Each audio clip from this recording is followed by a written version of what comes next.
घटना घडल्यानंतर ते आमचे पण नगरसेवक होते. उद्या तू जरी पक्ष कुठला काढला तर तुला वाटणार आहे का आपल्या पक्षाच्या कोणी असं चुकीचं काम करावं? असं कधीच वाटणार नाही. ही एक प्रकारची विकृती आहे.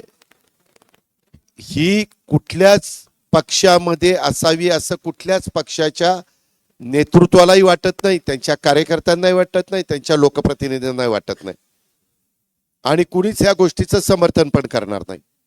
आपण नेहमी शाहू फुले आंबेडकरांचा महाराष्ट्र ज्यावेळेस म्हणतो त्यावेळेस त्याच विचारधारेने पुढे जाण्याचा प्रयत्न हा आमचा, तुमचा आणि महाराष्ट्रातल्या जनतेचा असतो. पोलिसांनी कुठलाही राजकीय दबाव न येता, कुठलाही कुणाचाच दबाव, मीडियाचाही दबाव न येता, नागरिकांचा दबाव न येता, आमच्या कुठल्याही राजकीय पक्षांच्या नेत्याचा दबाव न येता त्यामध्ये पारदर्शकपणे तपास करावा.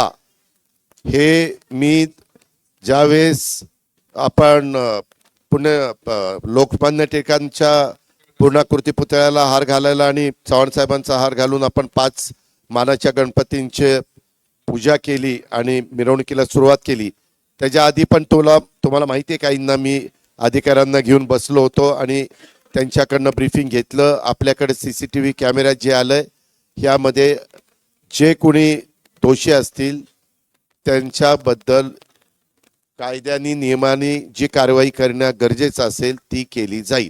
धन्यवाद.